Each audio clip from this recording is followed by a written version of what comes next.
Olá e bem-vindos! Hoje, no nosso 15º dia de análise, a gente vai montar um quebra-cabeça. Boa analogia. Nós já encaixamos a peça central, né? O propósito. Vimos como transformar curiosidade em paixão e depois paixão num porquê poderoso. Exato. Mas um propósito sozinho, ele fica meio solto. É só uma ideia. Faltam as peças que conectam essa ideia com a ação, com o dia a dia. Exatamente. E as peças que vamos encaixar hoje são, talvez, as mais importantes para tornar o propósito algo real, sabe? Sustentável. São elas: autonomia e maestria. Autonomia e maestria. A nossa missão aqui é desvendar como esse desejo de ter o controle do caminho e a vontade de ser bom nisso podem virar um sistema prático. O material que a gente analisou chama essa combinação de a trinca da motivação intrínseca. A trinca da motivação. Gostei. A ideia é que, assim, depois que as nossas necessidades básicas estão seguras, são essas três coisas que realmente movem as pessoas: autonomia, maestria e propósito. Ok, então vamos começar pela primeira peça que está faltando: a autonomia. Por que ter esse controle é um combustível tão poderoso? A lógica por trás disso é bem direta, na verdade. Nós, seres humanos, a gente investe muito mais energia, mais atenção em coisas que a gente sente que são nossas, sabe? Faz sentido. Em projetos que nós mesmos começamos ou escolhemos. Quando algo é imposto, o cérebro trata como obrigação. Agora, quando é uma escolha, ele trata como uma criação. E isso, assim, muda tudo em termos de foco. É a diferença entre seguir um mapa que te deram e você desenhar o seu próprio mapa. Perfeito. Mas aí vem a pergunta de $1 milhão, né? De quanta autonomia a gente realmente precisa? Porque na prática ninguém tem 100% de liberdade o tempo todo. E é aí que os exemplos do mundo real que o material traz ficam muito, muito interessantes. A maioria das pessoas pensa logo no famoso 20% time do Google. Ah, sim, a política que permite aos engenheiros usarem um dia da semana para projetos pessoais. Gmail, AdSense saíram daí, né? Exato, um caso clássico. Mostra que dar um pingo de liberdade pode gerar uma inovação gigantesca. Pois é. Mas o fascinante é que o material aponta que essa ideia não é do Google. Ela é bem mais antiga. A empresa 3M tem uma política parecida, o 15% time. 15%? Desde a década de 60. O Post-it, que é um dos produtos mais icônicos deles, nasceu exatamente assim. Nossa, que curioso. Um cientista usando o tempo livre dele para resolver um problema que ninguém tinha pedido. Então, com base nisso, o material sugere que 15% é tipo uma dose mínima eficaz de autonomia. 15%? Parando para pensar, isso dá mais ou menos 1 hora por dia numa jornada de 8 horas. Ou uma tarde inteira na semana. Exato. De repente não parece mais uma utopia, algo inalcançável. Parece factível. Exato. Não é uma revolução total na rotina, mas é esculpir uma fatia de tempo que é só sua.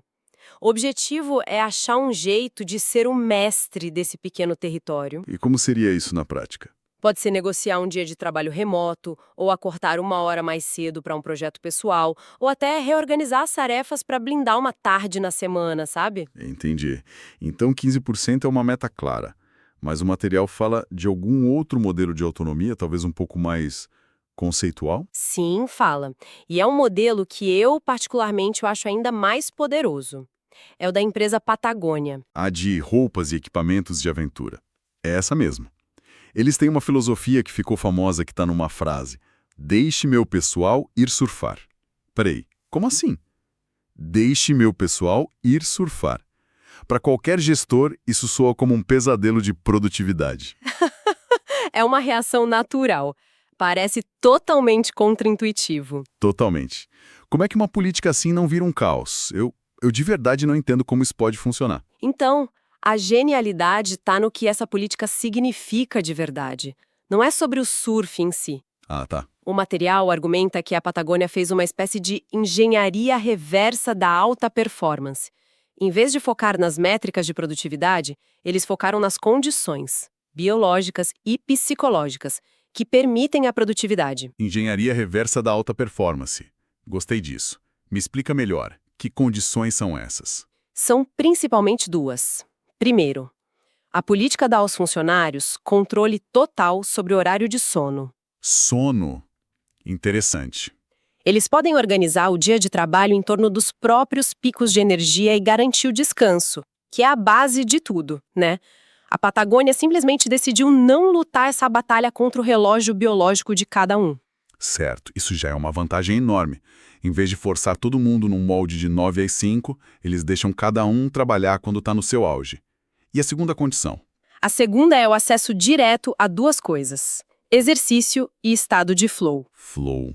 O surf é um exercício intenso. E a gente já sabe que a atividade física é vital para a garra, para a perseverança.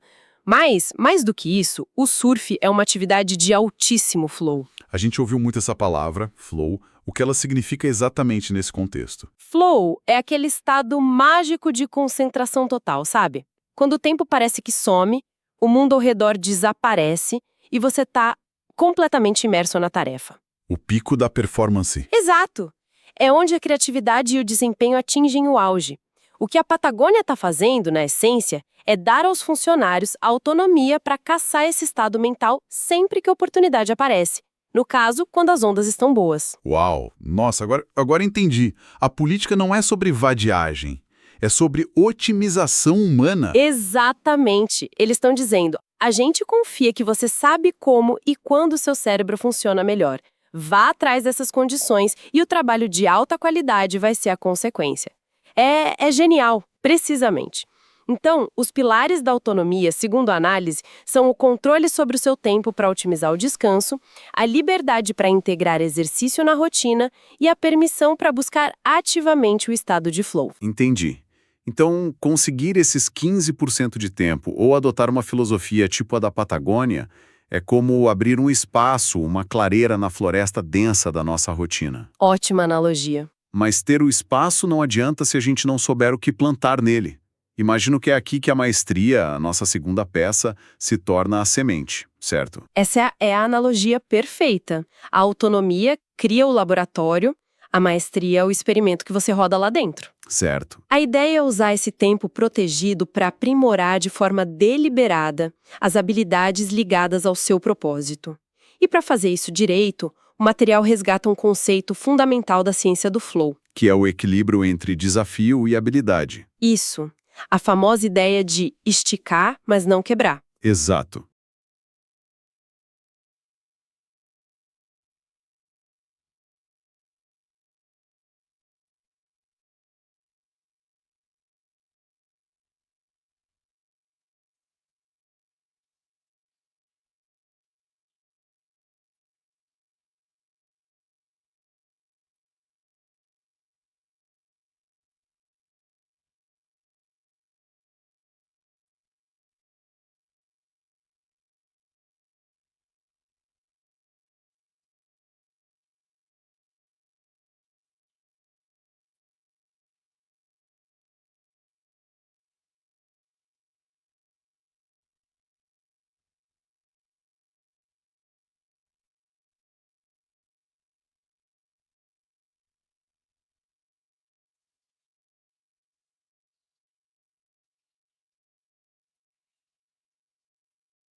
Ótima analogia. Mas ter o espaço não adianta se a gente não souber o que plantar nele. Imagino que é aqui que a maestria, a nossa segunda peça, se torna a semente, certo? Essa é a analogia perfeita. A autonomia cria o laboratório, a maestria é o experimento que você roda lá dentro. Certo. A ideia é usar esse tempo protegido para aprimorar de forma deliberada as habilidades ligadas ao seu propósito. E para fazer isso direito, o material resgata um conceito fundamental da ciência do flow. Que é o equilíbrio entre desafio e habilidade. Isso, a famosa ideia de esticar, mas não quebrar. O ponto mágico é quando o desafio excede ligeiramente a nossa habilidade atual. E existe uma forma de medir esse ligeiramente? Porque parece algo bem subjetivo. Aqui entra uma das ideias mais práticas de todo o material. É mais uma metáfora poderosa do que um dado científico rígido, mas é muito útil. A regra dos 4%. A regra dos 4%. A sugestão é que nosso cérebro presta atenção máxima e aprende mais rápido quando o desafio é cerca de 4% maior que o nosso nível de habilidade atual. Só 4%. Honestamente, a minha primeira reação é que isso parece pouco. Sim, no mundo tão competitivo, a gente é treinado para pensar em saltos de 20%, 30% para poder se destacar.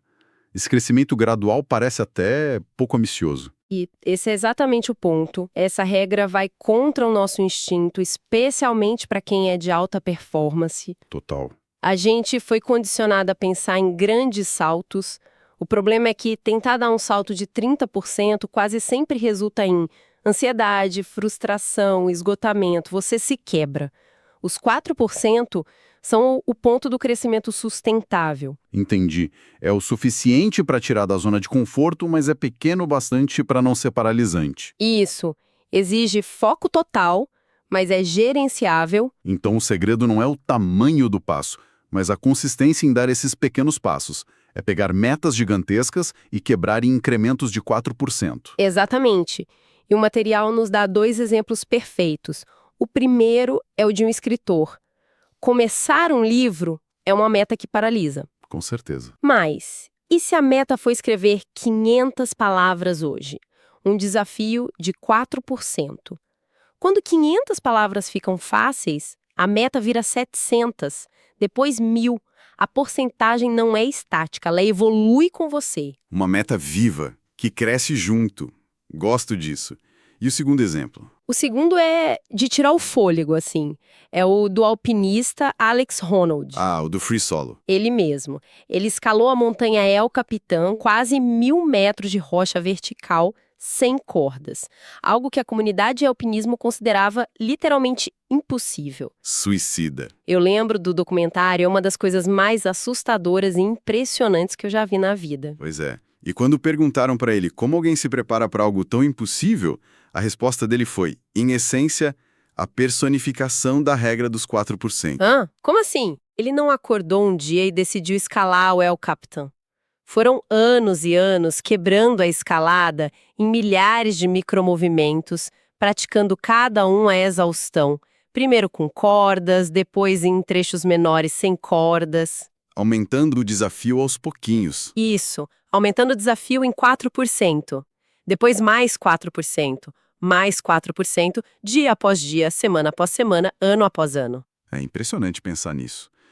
Tantas vezes a gente se paralisa diante de um objetivo gigante, sem perceber que o segredo não está no salto heróico, que talvez nunca aconteça, mas na acumulação de milhares de pequenos passos.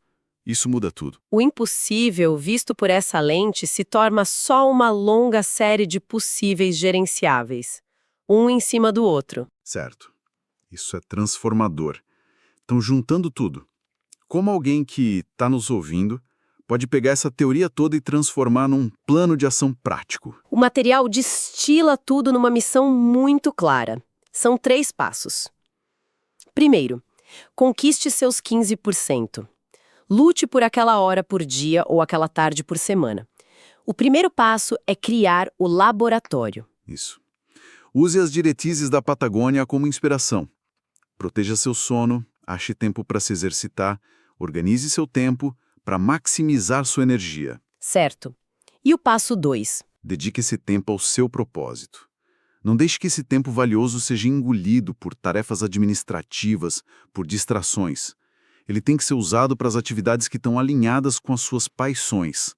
É o tempo de plantar as sementes que realmente importam. Ok. E o terceiro passo, imagino, a regra dos 4%. Exatamente. Passo 3. Dentro desse tempo, aplique a regra dos 4%. Quebre suas grandes metas em pequenos desafios diários que te estiquem só um pouquinho. A ideia central é empilhar pequenas vitórias, uma sobre a outra, dia após dia. É esse acúmulo que gera o momento. Exato. E gera o que os psicólogos chamam de autoeficácia, que é a crença de que você é capaz. E isso cria um embalo que se torna quase impossível de parar. Então, resumindo a nossa análise de hoje, a gente finalmente completou a trinca da motivação intrínseca. Fechamos o quebra-cabeça. Ao propósito que já tínhamos, a gente adicionou a autonomia, o controle estratégico de 15% do nosso tempo, e a maestria, que não é sobre saltos gigantes, mas sobre se desafiar consistentemente em 4%. E é a aplicação diária e disciplinada desse sistema que constrói o que o material que a gente está analisando chama de hábito da ferocidade. Não é nascer feroz, é o resultado dessa disciplina. É um processo, não um traço de personalidade. Isso nos deixa com um último pensamento para refletir. Sim. O material usa o exemplo do Alex Honnold, aplicando a regra dos 4% para conquistar o impossível no mundo físico. Isso levanta uma reflexão. Que objetivo que hoje parece impossível num domínio totalmente diferente? Seja intelectual, emocional. Exato. Aprender uma habilidade complexa, transformar um relacionamento, superar um obstáculo emocional. Como seria, na prática, aplicar um desafio diário de 4% fora da sua zona de conforto para conquistar o seu próprio El Capitão pessoal?